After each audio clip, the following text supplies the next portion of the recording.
Hello everybody and welcome to another Transformers knockoff review. In today's video I'm taking a look at something a little bit different. This is a joint venture between Wei Jiang KOncept Art Toys and Sir Toys. This is basically a repaint of the Wei Jiang oversized die-cast version of Combiner Wars Hotspot, and it's done to resemble kind of Fire Chief from Guard City. This is the box. He is now called Chief Fire. See, that's a huge difference in the name. Just spin the box around. It's a nice dark box, nothing untoward. We do have a little bit of a bio on the back here, just explaining what has happened to Chief Fire. You've got the Guardian God on here as well. I'll let you read that amongst yourselves. And here he is out of his packaging. What happens with KOncept Art Toys, basically they make the figure with Wei Jiang. It then goes to Sir Toys to be distributed. There are only 500 of these made, I believe it is. And then on Indiegogo, there is an option to then upgrade this figure. You can turn him into Fire Chief, which then gives him an orange chest. He has the black head, and you can actually buy him with the rest of the Guard City theme, where they paint up blades with extra blue, and I believe First Aid has an orange chest as well.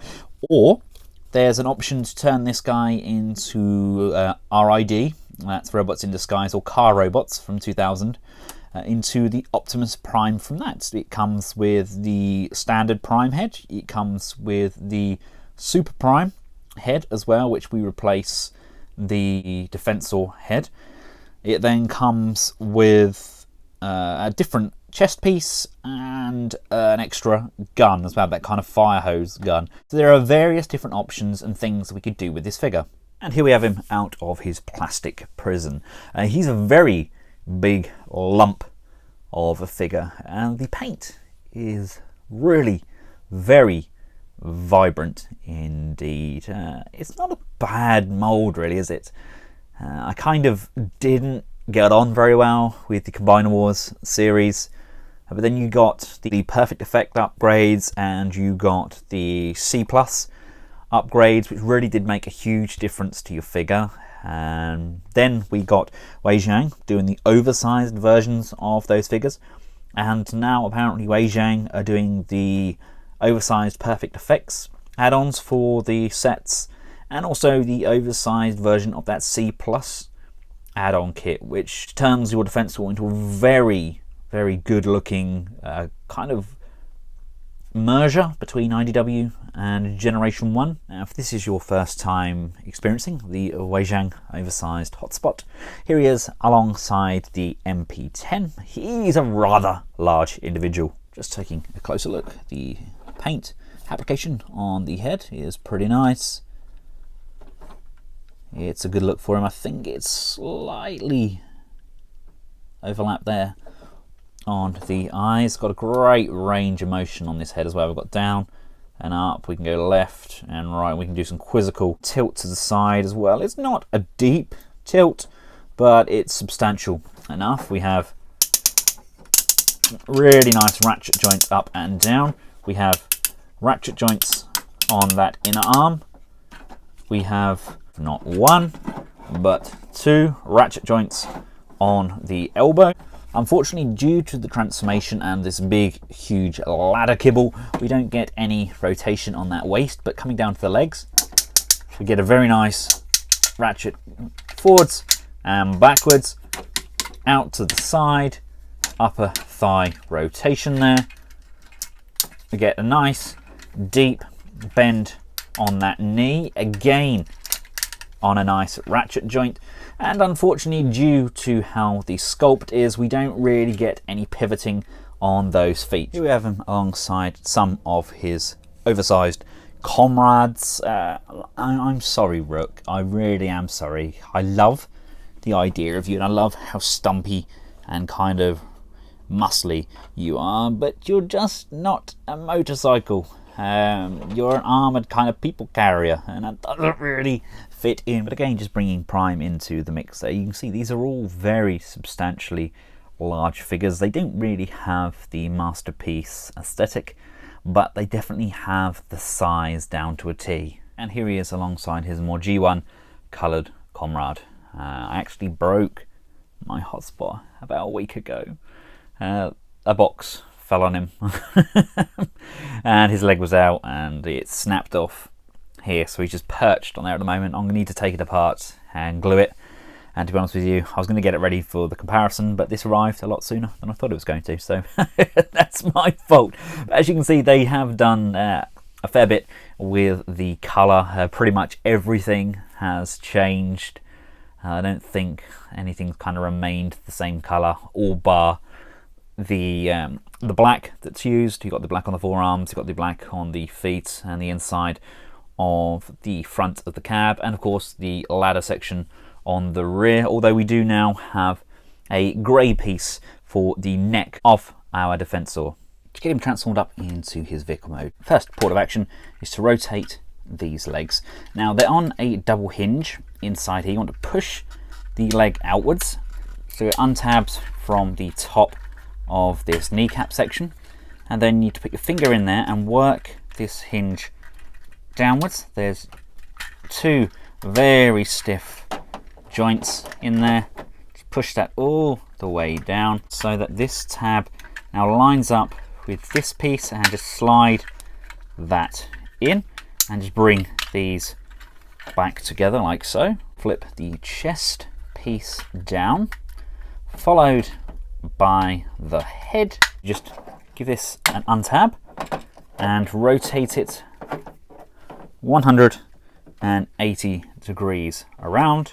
Untab the head retainers, flip out the entire length of the ladder and just push it through this gap and fully extend it like so. And then using this hinge here, you need to bring this back on that lower hinge and all the way down like this. Push this piece all the way down completely flat, bring these side pods up, and then just bring up these pieces. There's a circle on either side of the head. They're just going to tab in and locate, and I like to just bring down the top of the head.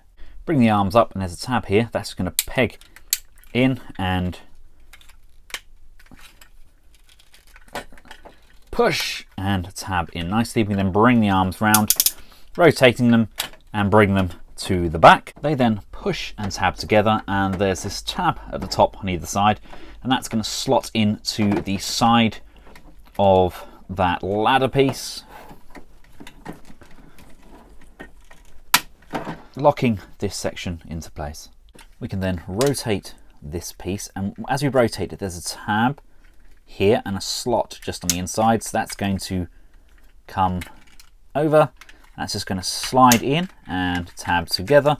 The foot piece is going to lift up, rock forward, and again there's a hook just here that's going to hook underneath. Bring these two pieces in together, push and tab that in, and then bring the ladder piece down. There we have him all transformed up into his fire truck mode. You meant to plug these guns in on the side here to act as kind of hoses, I guess, but mine are quite loose inside that tab piece there. You could probably put him in like that if I forced it in, but I don't know, maybe this could do with like a layer of glue or something on there, just to thicken the tab up a bit, because it does go in there, but it's just a fraction too loose to hold successfully in position. But other than that, I mean, it kind of rolls.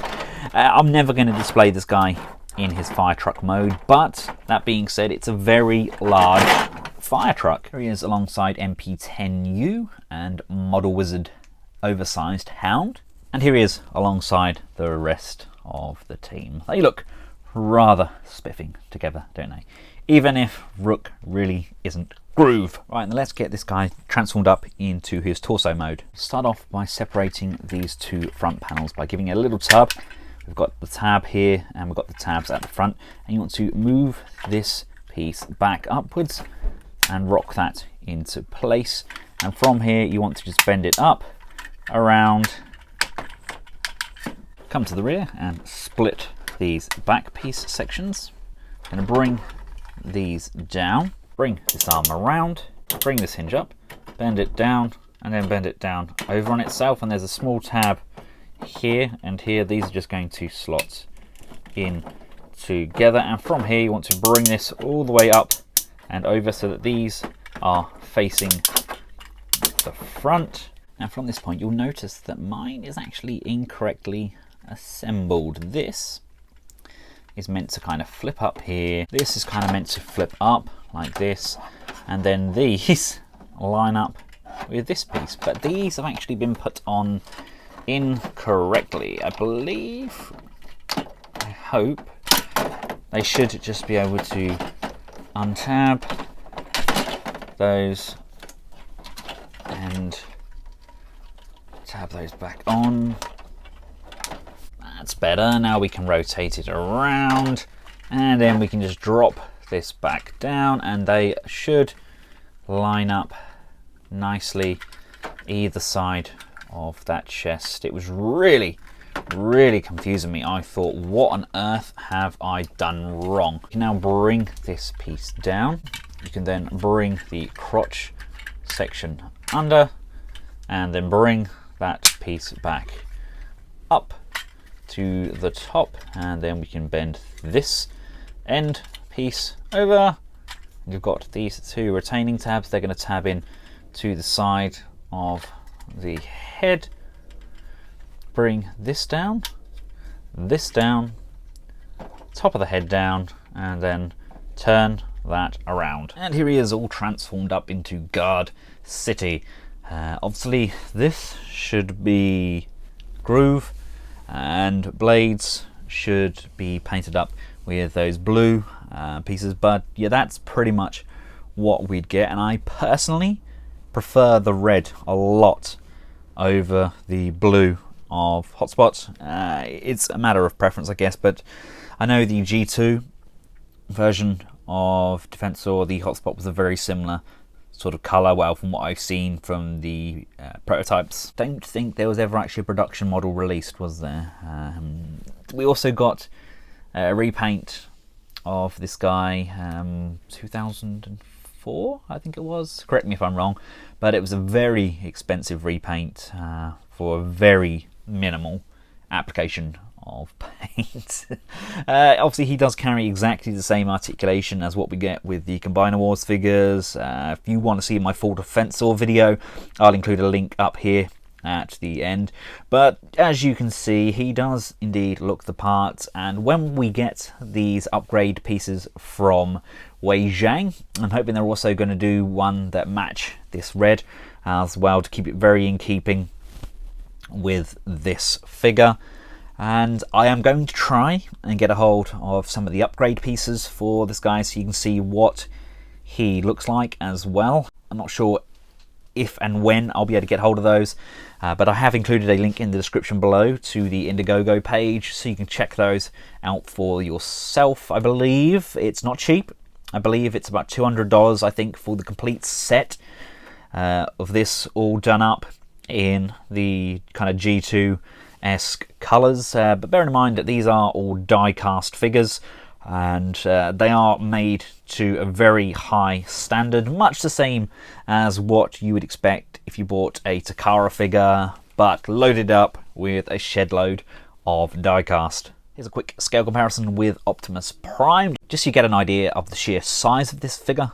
And I would once again like to thank Setoys for making this review possible.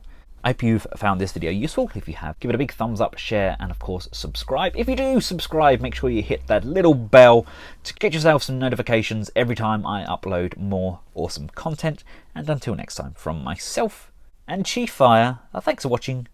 Goodbye.